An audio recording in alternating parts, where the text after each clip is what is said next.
Je suis Annie Richard. Je suis Jean-Philippe Rousseau.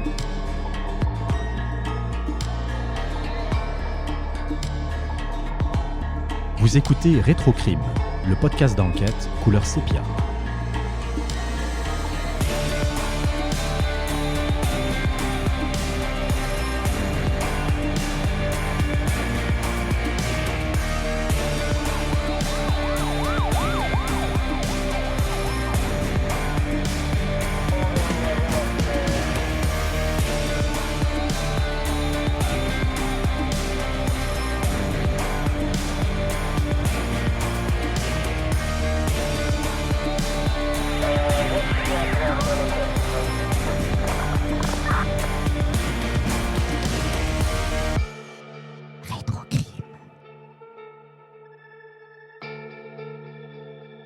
S'il y a une catégorie de personnes qu'on aime beaucoup, toi et moi, là, c'est les héros obscurs, hein, les héros qu'on a un peu, qui ont eu des comportements absolument hors normes, mais qui ont été un peu mis de côté. Et puis, là-dessus, il y a une bonne source d'idées et justement d'héros qu'on peut trouver. C'est par rapport à un concours relativement à une bière. Oui, exactement. C'est surprenant. Mais bon, à force de parcourir les journaux, j'ai réalisé à un moment donné que dans la fin des années 40, à peu près, je pense entre 47 et 50, il y a eu un concours au Québec qui s'appelait le concours du prix de la bravoure ou d'héroïsme de la bière DA. Il y en a qui appelaient la DA, mais en tout cas, moi j'appelais ça la DA. DOW, c'est ça? Hein? Exactement, c'est ça. C'était vraiment une brasserie c'était une bière qui était très populaire, qui a connu un déclin à un moment donné, on en rejasera, mais un déclin là, concernant... Oui, la cherchez pas dans les dépanneurs, il n'y en a pas. Non, c'est ça, il n'y en a plus. On en rejasera à un moment donné, mais elle a connu un assez bon déclin là, dans les années, je pense, 60. Mais à l'époque, c'était la bière, là, tu sais.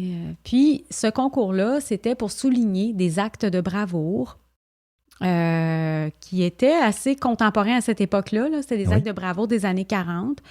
Je trouvais ça intéressant parce qu'en fait, tu sais, c'est ça, ça donnait comme un petit encart publicitaire où on avait comme une bande dessinée de l'acte en question avec la personne. Tu avais de tous les styles, hein? Des fois, c'était une jeune fille qui a sauvé un enfant dans le lac, au lac Saint-Jean. Tu peux avoir un petit garçon même qui a sauvé un ami en le sortant de la glace dans le fleuve Saint-Laurent parce qu'il s'est aventuré trop loin sur une glace trop mince. Ou jusqu'à un camionneur qui a évité... Bon. Des gestes héroïques du quotidien, mais c'est ça. Qui mériteraient, dans le fond, d'être soulignés. Oui, malgré tout. Là. Exactement. Ben, tu sais, ça existe encore, je pense, il y a des médailles. Il y avait la médaille George Cross, la Croix de Georges. Il y avait... en tout cas, il y en a eu plusieurs. Là. Je pense que des fois... Des médailles de civisme. Là, c'est ça. Il y a des cérémonies, il me semble, à l'Assemblée nationale, d'ailleurs, parfois, des remises de médailles où certains corps policiers aussi vont le faire. Médaille du gouverneur, il y a ça aussi. Oui. Mais à l'époque, bon, ça, c'était peut-être un peu moins prestigieux, je ne sais pas, là, mais c'était quand même... Ça reste une brasserie. Ça reste une mais quand même. J'haïrais pas ça, moi, une médaille de la Labatt 50. C'est pour quelque chose, mais bon, je ne suis pas rendue là, malheureusement, à un moment donné. Mais c'est ça. Là, il y avait les prix de la brasserie d'art et il y en avait beaucoup. Je les ai toutes... quand je suis tombée là-dessus, je les ai toutes pris, toutes pris en capture d'écran pour les investiguer un peu. Il y en a même que j'ai réussi à rejoindre de la descendance, dire « Hey, ton arrière-grand-mère, tu sais, quand même, elle avait empêché un cheval de ruer son mari, puis elle avait eu 100 $ en 1949, admettons, puis... Fait que, une véritable mine, dans le fond. Oui, c'est ça. Puis si on peut faire le pont, dans notre histoire présentement, on parle d'une histoire dans le domaine minier, justement. C'est un prix de la bière d'or qui est survenu, je crois que le prix a été donné comme fin 49, début 50, parce qu'en fait, l'événement en tant que tel, l'acte d'héroïsme a eu lieu le 27 juillet 1949 à la mine East Sullivan, j'imagine, mon anglais est approximatif, à Val-d'Or, qui est une région minière, évidemment. Cette histoire-là me fascine complètement. Là. J'en ai déjà parlé là, dans des entrevues pour ici Radio-Canada Abitibi, je pense. Il me semble que c'est ça le nom. Puis sur mon blog, je pense, là, en tout cas, c'est une de mes histoires de héros préférées parce qu'elle est vraiment... Incroyable. Elle est incroyable, là. C'est plus juste un petit acte, là. C'est comment... En tout cas, bon, j'y vais, OK? Je vais la raconter. On a la mine East Sullivan, mais des fois, Bourlamac. Peut-être que c'était le même nom aussi, hein, des fois, les noms... le centre Molson, je l'ai appelé longtemps de même avant de dire le centre Bell. Hein? Fait que, des fois, il y a des noms changent. Nouveau là, forum. Pardonnez-moi, les gens de l'Abitibi, si je nomme pas la bonne mine, mais c'est... En tout cas, c'est supposé être la mine East Sullivan. Et notre héros en question n'est pas un Canadien-Français de l'Abitibi. C'est un Polonais qui venait d'arriver, ça faisait seulement 3 mois. C'est un Polonais qui venait de passer même, je pense, 3 ans dans une prison ou un camp de concentration en Allemagne et qui faisait partie des réfugiés qui est débarqué en Nouvelle-Écosse, je crois, et qui était déjà nommé comme étant un spécialiste mineur.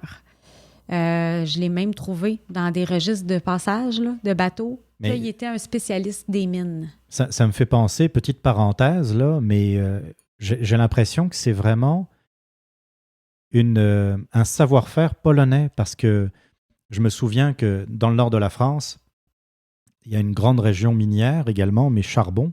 Il y a énormément de Polonais qui sont là. Oui? Ah, okay. c'est incroyable. Pareil, un peu dans l'Est, là, côté Lorraine. Pareil, des mines. Donc, on dirait, je ne sais pas d'où ça vient, là, il faudrait peut-être c'est ce que j'ai fouiller. Pensé. Peut-être que il y a beaucoup de mines, il y avait beaucoup de mines de charbon, par exemple, ou d'autres choses en Pologne, et que, de fait, les Polonais qui décidaient d'immigrer, eh bien, c'était naturellement vers les mines qu'ils allaient travailler. C'est tout à fait possible. Il était immigrant, c'est écrit dans son passage de bateau qu'il était un spécialiste des mines. Ouais. D'accord. Donc, parlant ni français ni anglais, il est arrivé à Val-d'Or. Il n'était pas le seul, c'est ça. Il y avait même un aumônier, je pense, polonais. Je ne sais pas si je l'ai dit comme il faut. Là. Je ne sais pas si on appelle ça un aumônier, mais en tout cas, il y avait une petite communauté polonaise à Val-d'Or. Fait que je pense qu'il n'était pas le seul. Comme tu dis, il y avait des spécialistes dans ce domaine-là. Donc, il est arrivé, ça faisait 3 mois.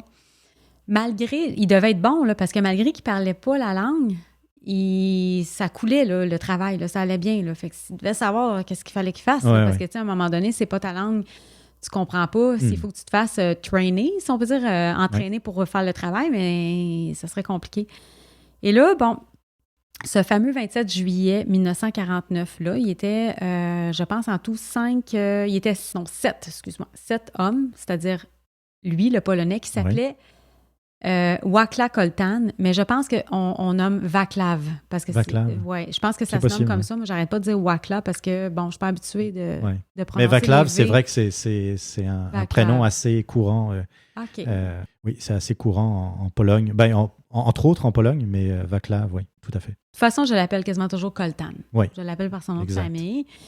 Koltan, c'est ça, il est en train de travailler avec 6 autres hommes. Les autres sont tous des Canadiens français de l'Abitibi, vraiment originaires de là.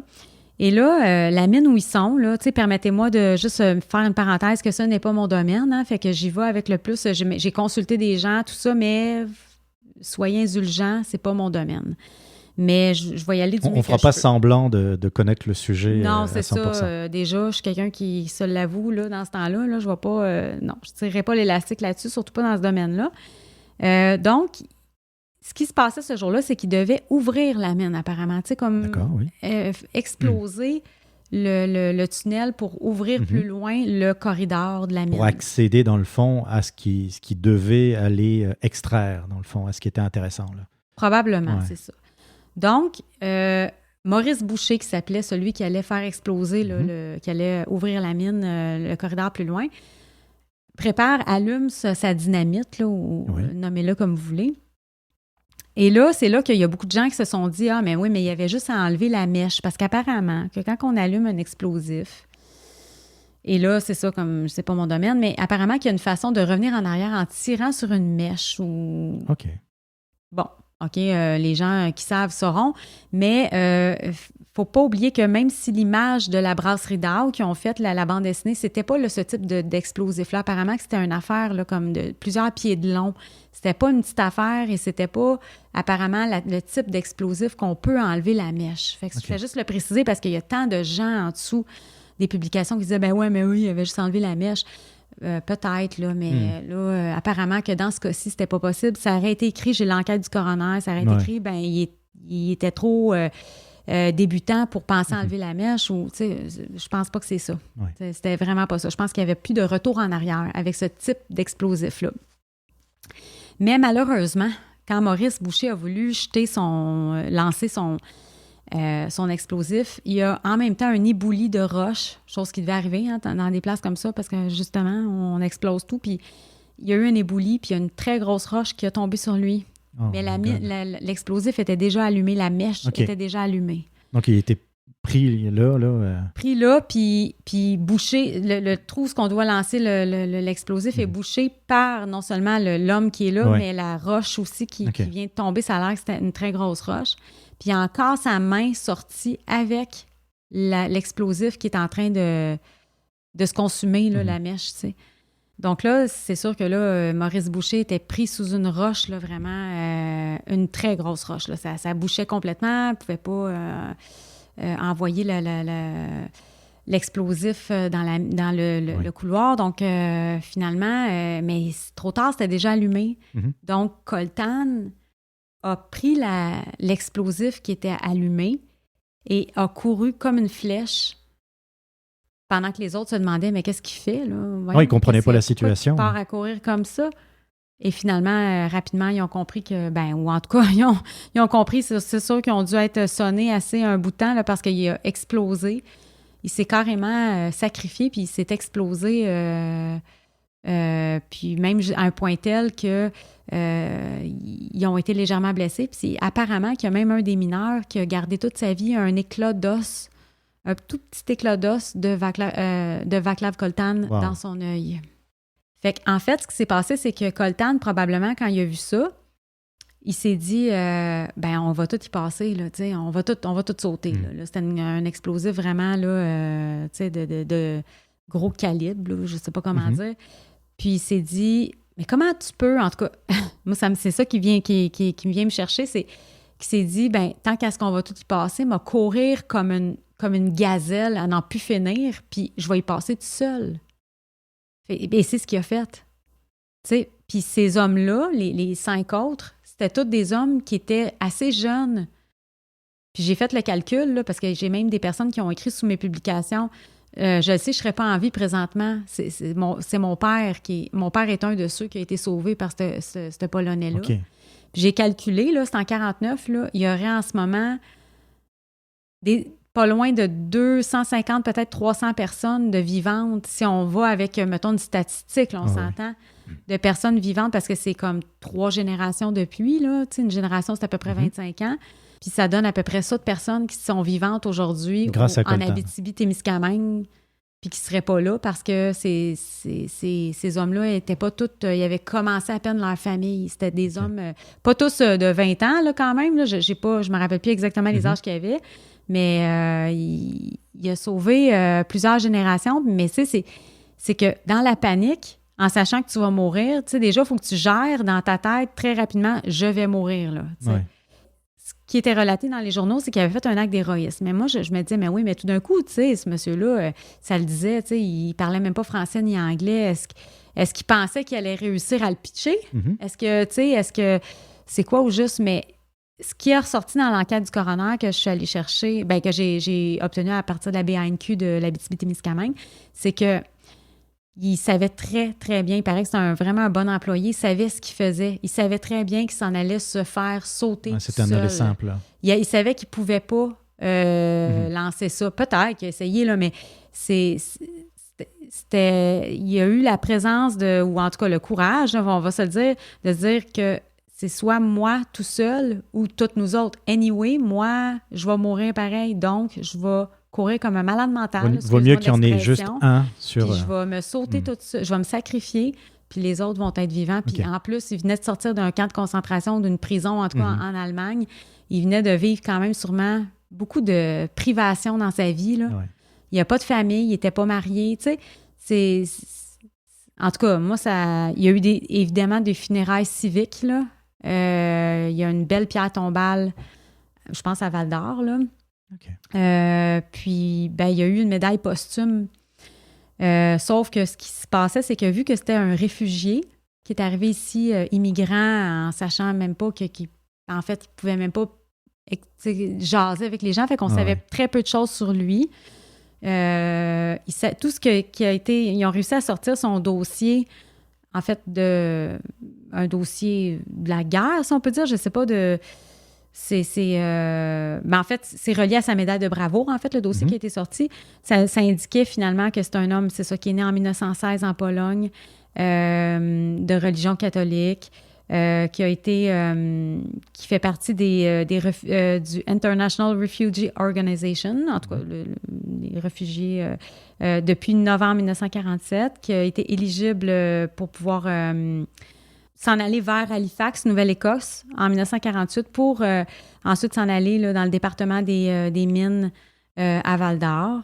Puis c'est tout ce qu'il savait sur lui. Sinon, qu'il savait qu'il y avait une sœur qui s'appelait Anna Koltan et qui pense que cette femme-là travaille en Pologne. C'est tout ce qu'il y avait sur lui parce qu'il essayait de, au moins, dire à la famille, et de un, il est décédé, et de deux, on veut vous remettre la médaille de bravoure de votre défunt dans la famille. Je sais qu'au niveau là, du pont qui aurait pu être fait là, avec je ne sais pas quelle organisation, ça n'a pas fonctionné parce que c'était considéré comme, je pense, quelqu'un qui était réfugié finalement et qui n'avait peut-être pas cette attention-là. Qui avait quitté son pays. C'est puis, ça. Il n'a pas voulu servir pour nous, en tout cas, puis donc on ne va pas. Il y avait peut-être aussi... Parce que je pense à ça, là, pendant que je t'écoute, il y avait peut-être aussi le problème que la Pologne avait été occupée par l'Allemagne, mais qu'après la guerre, la Pologne était sous le joug de l'Union soviétique. Alors peut-être que, étant donné que c'était derrière le rideau de fer, là, c'était le début de la guerre froide, peut-être que là, c'était compliqué que le Canada, même si c'est une entreprise de brasserie, là, remettre une médaille. Ah, mais là, c'était la médaille, c'était une médaille des mines. Là. OK. Il y a eu plus c'était pas... la bière d'or, c'était $100. Là. C'est une médaille, oui, il y avait une médaille, mais non, il y avait une médaille de bravoure. D'accord. Des mines et métallurgie l'Institut canadien des mines et métallurgie, puis il y avait aussi la George Cross qu'il allait avoir. Là. Ah oui. La croix de George, je pense, en français. Là. Je pense que c'est vraiment traduit de la même, tu sais, aussi simplement que ça. Ouais. Puis... tout ça, mais tu sais, c'est au-delà de la mais c'était peut-être relié aussi quand même à ça. Oui, c'est sûr. D'après moi, c'est vraiment le fait que, dans le fond, ils ne voulaient pas accorder aucune attention à ça. Mais c'est surtout de pouvoir dire à la famille, ben, tu sais, moi, je trouve ça incroyable que peut-être que la famille n'a jamais su que ton petit frère ou, tu sais, ton fils ou quelque chose, tu sais, ou quelqu'un une conduite héroïque, là. A fait ça, tu sais. C'est peut-être des gens en plus qui n'ont jamais su qui était porté disparu d'une certaine façon, tu sais. Peut-être qu'il en a donné des nouvelles pendant ces 3 mois-là, qui était à Val-d'Or, puis à un moment donné, il n'en donnait plus. Puis parce que, tu sais, ou va savoir, peut-être qu'il y a quelqu'un à Val-d'Or qui, tu sais, vu qu'il y avait une communauté un peu polonaise, puis tout ça, peut-être qu'il y a quelqu'un qui a pu passer le message, mais en gros, je pense que non. Et c'est ça, dans le coroner, ce qui était écrit, c'est que, en fait, ils savaient très bien qu'est-ce qu'ils faisaient, que sur le coup, quand ils l'ont vu partir à courir comme ça, ils ont dit, mais qu'est-ce qu'il fait? Puis finalement, ben ils ont vite compris là, quand que, finalement, ils ont eux-mêmes failli mourir. Les hommes, ils ont essayé avec une barre de fer aussi de sortir Maurice Boucher de la roche, mais c'est ça, il était déjà trop tard. Là, il était asphyxié, là, il a manqué d'air, il était écrasé finalement. Là, c'était vraiment une grosse roche.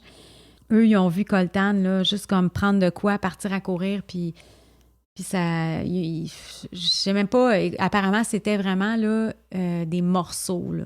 Okay. Tu sais, comme pas, on retrouve la tête, la jambe, non. Il a été déchiqueté, là. Il était réduit en poudre, quasiment. Là. Fait que c'est sûr qu'il savait ce qu'il faisait. Il savait qu'il s'en allait vers une mort certaine, mais que les autres allaient peut-être être épargnés, puis ce fut le cas, là, finalement. Wow. Ça a été vraiment un geste, mais... Là, ce que j'ai fait après, c'est que c'était plus fort que moi. Je me suis abonnée à plein de groupes et de sites de généalogie polonaise. OK. C'était pas facile, là. Mais non. Fallait que je me fasse accepter. Tu sais, Annie Richard, qui veut rentrer dans le groupe. Pour quelle raison? Tu sais, souvent, les groupes de réseaux sociaux comme ça, c'est... Ils te posent un questionnaire. Comme ils te posent un petit questionnaire pour savoir si tu fit, tu sais, mais là, pas tant, hein, de Tétroville à Pologne, là, tu sais, j'essaie d'expliquer en anglais, mais tu sais, c'est pas tout le monde non plus qui comprenait. Puis finalement, j'ai trouvé une fille. Il n'y a pas beaucoup de coltan en Pologne en passant. Il y en a vraiment très peu. Là. Au moins, je ne suis pas tombée sur les tremblés de la Pologne. Là, C'était pas ça.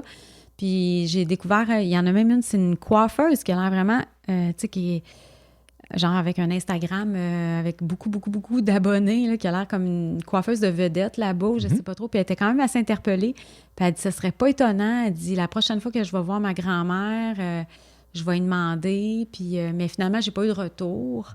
Mais sait-on jamais, là, j'avais interpellé une couple de personnes. Peut-être que je vais les relancer à un moment donné. Parce que mon but à moi, c'était juste de m'assurer. On dirait que je voulais que ça se sache. Moi, je voudrais savoir raison, que votre défunt, tu sais... C'est ça, c'est parce pas que courant. 49, là, c'est pas comme si ça faisait... Tu sais, il y a des gens encore vivants qui en ont soit entendu parler de lui ou qui l'ont même peut-être connu, tu sais. Moi, j'aimerais savoir là, que si mon grand-père a fait un acte héroïque quelque part, j'aimerais le savoir. Oui, définitivement. Exactement. Donc, oui. Fait que c'est mon histoire de héros favorite. L'histoire de Vaclav Koltan. Koltan, le héros de la mine de Val-d'Or. C'était donc l'histoire de Koltan, le mineur polonais héroïque de l'Abitibi, dont vous pourrez retrouver une sélection d'articles de presse sur le site retrocrime.com. Je vous rappelle également que vous pouvez nous suivre sur la page Facebook de Rétrocrime, ainsi que sur nos comptes Instagram et Twitter. On vous invite aussi à laisser vos votes et commentaires sur les différentes plateformes de podcast. Ceci aidera à faire connaître ces histoires oubliées à un plus grand nombre de personnes et, qui sait, nous aider à pouvoir entrer en contact avec des témoins de certaines de nos affaires. Annie et moi vous remercions pour votre écoute et votre fidélité.